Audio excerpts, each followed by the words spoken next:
তখন তার 8 অধ্যায় 12 পদ যীশু কইছে যে মুহে জগতের আলো যাই মোর পথ চলিবে হয় কোনোদিনও অন্ধকারত পা ফেলাবেনি কিন্তু জীবনের আলো পাবে।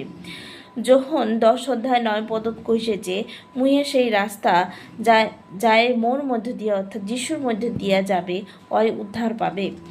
যখন তার 14 অধ্যায় 6 পদত যিশু কইছে যে মুহে পথ সত্য ও জীবন মোর মধ্য দিয়া না গেলে কাহয় পিতা ঈশ্বরের কাছত বা সেই জীবন্ত ঈশ্বরের কাছত পৌঁছাবে পারিবে নাই। যখন তার 10 অধ্যায় 11 পদত যিশু কইছে যে মুহে উত্তম মেষপালক। যখন তার 6 অধ্যায় 35 পদত যিশু কইছে যে মুই সেই জীবন রুটি যাই মোর কাছত আসে আর কোনোদিনও খিদা পাবেনি, যাই যিশুক বিশ্বাস করে অর্থাৎ মোক যাই যিশুক বিশ্বাস করে আর কোনোদিনও পিপাসিত হবে নাই, আর কোনোদিন পিপাসা লাগিবে নাই। যখন তার 11 অধ্যায় 25 পদত যিশু কইছে যে মুহে পুনরুত্থান ও জীবন যাই মোক বিশ্বাস করে অর্থাৎ যাই যিশুক বিশ্বাস করে মরিলেও জীবিত থাকিবে।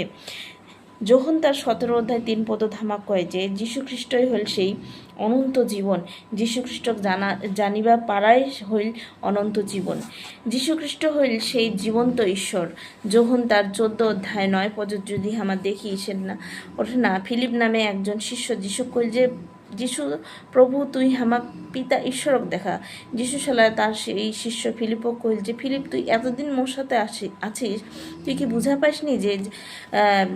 বুঝা পাসনি যে যাই মুখ দেখিছে ওই পিতাকে দেখিছে অর্থাৎ সেই ঈশ্বরকে দেখিছে। যখন তার 1 অধ্যায় 1 আর 14 পদত কহে যে আদিতে বা প্রথমে বাক্য ছিল, বাক্য ঈশ্বরের সাথে ছিল আর সেই বাক্য নিজেই ঈশ্বর ছিল, আর এই বাক্যই মাংসে মূর্তিমান হইল অর্থাৎ মানব রূপ জন্মগ্রহণ করিয়া মনুষ্যপুত্র রূপে হামার মধ্য যীশুখ্রিস্ট রূপে বাস করিল। যখন তার 20 অধ্যায় 20 পদত থোমা কইছে যে যিশু প্রভু মোর ঈশ্বর মোর।